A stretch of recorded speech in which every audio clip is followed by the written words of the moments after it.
Уважаемый Салават Талгатович, дорогие преподаватели, студенты и гости праздника, позвольте от имени всего коллектива Таджикского государственного педагогического университета имени Садриддина Айни поздравить всех вас со знаменательной датой – 55-летием со дня основания Башкирского государственного педагогического университета имени Акмуллы.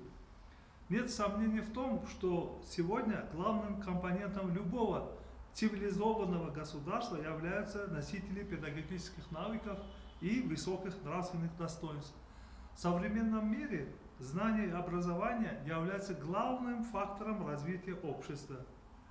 Поэтому ваш вклад и профессиональную подготовку и воспитание новых поколений педагогов – это вклад в будущее страны. Позвольте от всей души еще раз поздравить вас с юбилеем и пожелать вашему вузу верности традициям и неуклонного движения вперед. Успехов вам, достижения высокого качества выпускаемых специалистов, раскрытия их талантов и способностей. Доброго здоровья и счастья всем сотрудникам Акмуллинского университета.